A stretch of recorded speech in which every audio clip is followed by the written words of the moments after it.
On Half Brothers. You must be proud. Thank you, thank you. Yes, I am very proud, and we are the whole team. We're all very proud of the movie. It seemed almost impossible at some point, but it's a reality now, and we're all very happy about it. So tell us once again, where did the original story came from for Half Brothers? The original story started a few years ago. Uh, I had just come out of promoting in Instructions Not Included, which a movie that I was a part of, and it was an opportunity to see that there was room to tell stories from a Latinx perspective, and that could do well, could find an audience. And the genesis of that was I started thinking about my own experience. I've been living in the U.S. for a few years, maybe 3 or 4 years already, and I realized that I had a set of experiences that I wanted to communicate, but I had a hard time getting through people because not everybody, including myself, who have the habit of trying to put ourselves in somebody else's shoes, right? How does it feel? So if I'm sitting here, what does it look like when you're sitting on the other end of the table? Um, so I started thinking of how I was probably also unable to give other people the benefit of the doubt, or try to develop some empathy with other people in my life. And I immediately thought of my father and all the things he had to do to provide for his family and to be a good father, etc. So that just started pushing certain emotions in myself, and I'm thinking, oh, there's something here. If I'm feeling the emotion there, there's a good story. And comedy is my background, so I thought of just a comedic way to do it. But I'm never interested in just writing stories where you just press play and then you forget about whatever the movie or TV show. I want people to take something away, no matter how crazy and broad the comedy can be. But you want to have a little something after you finish watching the movie. So that is a little bit of the original vision of the movie. Did your family have a happy ending here in the United States after all? Yes, yes, yes. Luckily, for my family so far, everybody's fine, and it is very different than it was in the movie. But it's still the process. It's still the product of a process of trying to have conversations and trying to step out of your own bubble and try to connect with the person on the other end. So that's a little bit of a similarity too. Instructions Not Included is one of my favorite films, by the way, and because it's very heartwarming and emotional. And you struck it again on Half Brothers. Could you talk about trying to make lightning strike twice in that same aspect? Well, this was a great opportunity because Instructions Not Included, it was, Eugenio gave me the opportunity to bring in some of my own influences as a screenwriter.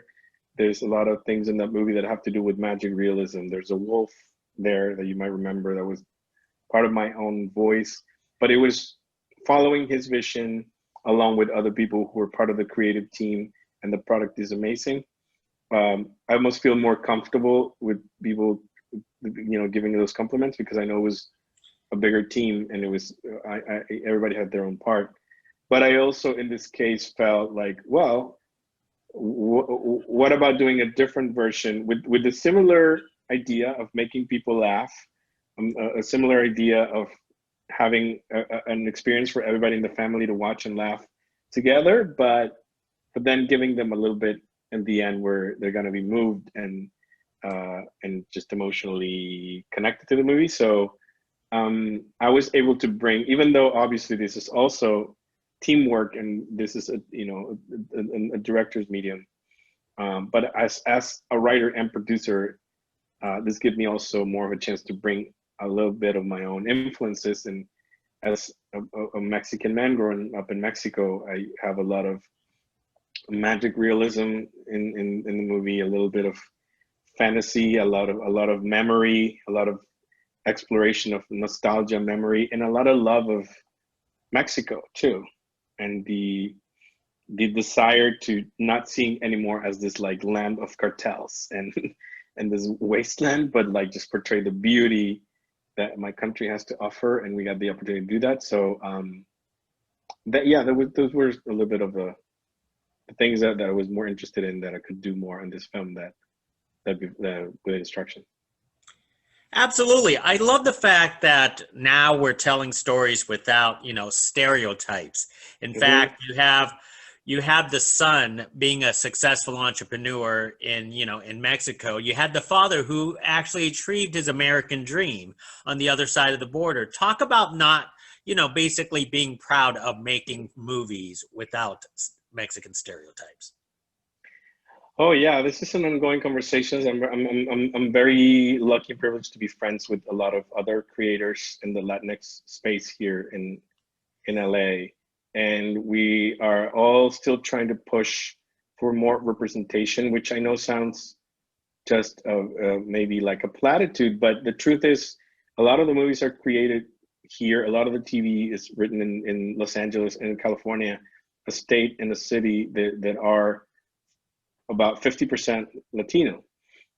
So when you look at the people on screen, it doesn't reflect that. It doesn't reflect the reality. So the first order of business is try to write stories that represent that reality in general, where everybody lives, and then specifically putting, no more stories about us without us, right? So trying to put ourselves in that experience, and going back a little bit to how instructions was very eye-opening in that regard, is that when the upside of releasing a movie like that when in the era of social media is that a lot of people were able to reach out directly to us and share their connection with the movie and say, I am my grandma is an immigrant and she's been in the US for X number of years, and the only other movie that she had seen in theaters was Titanic, other than Instruction Not Included. And I met with another writer friend of mine who is also the son of immigrants, and he said, my parents had not been out on a movie date in 25 years since they've been in the US, uh, until now, until Instruction Not Included. This is the first movie going experience they have in the US. So that made me think, like, where is this content? Why are we not putting more of that stuff out there? I want to see the photos that people post with their families and like, look at my family. I hadn't been able to have this experience. Look, the people waiting in line for the tickets, the sold out shows, all of this for this audience who is already 25% of the movie going audience. So we are all collectively trying to keep that momentum going, and I'm hoping that with movies like this, I just contribute a little bit more to that. Is it easier or harder to create sort of like a film that it's more bilingual because you use both languages in the film like that, which is very important with audiences today because audiences know multiple languages now these days? Well, I think that I want for us, for Latinx creators, to have the privilege that other creators have, which is not to compromise in that sense and show the world the way you see it. My world is a bilingual world, and I think and speak in English as much as I do in Spanish.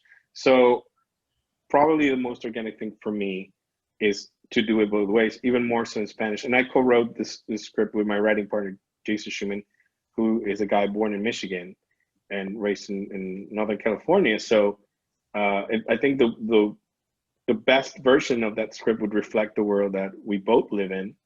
And it's organically, it wasn't the product of like some marketing decision. It was just like, I'm glad that I can do that before, because if you are, especially if you somebody like me came to the US as an adult, then you find yourself speaking in English and trying to find a word that you only know in Spanish. And when I go back to Mexico, I'm speaking in Spanish, and then I'm like, how do you say this in Spanish? So I think the most comfortable way for me is just have a place where I can use both languages and not have to worry about it. I'm just curious. When you first wrote it, was it in Spanish or was it in English? What was your thinking process? It was in English. It was in English because at the time I was writing with the first person who gave me an opportunity in Hollywood was Ali Leroy, who's Chris Rock's writing partner, a big successful writer. We were working on another feature story at the time, and then I pitched him the story, and he liked the idea of it, and we started fleshing out the basic elements of it. So we started from the beginning thinking about it in English, and then the big obviously Jason came on board, and then we approached Luis Gerardo, who's a huge star in Mexico, and we were able to pepper in more of the Spanish part of it. But yeah, it was kind of conceived in English, so to speak. Excellent. Well, one more thing. What's your obsessions with airplanes and a goat? Well, I love this is me personally, and I'm not speaking on behalf of my writing partner or anybody else or the director. The Eduardo Cisneros part of it is I always like some kind of external representation of the theme in movies and instructions, and when eventually in 100 years they write the analysis of whatever my body of work is, but they're going to find at least a wolf and a goat, and the wolf instructions represent fear, and it's a way to have when you have a very external heady concept. I think it helps to have like a visual manifestation of it. So the goat represents the empathy that Renato fails to have, and you will not realize that he has it until he's able to have empathy for a goat. So, and the plane represents a beautiful double meaning in the sense that because we're talking about empathy, at first the plane represents um,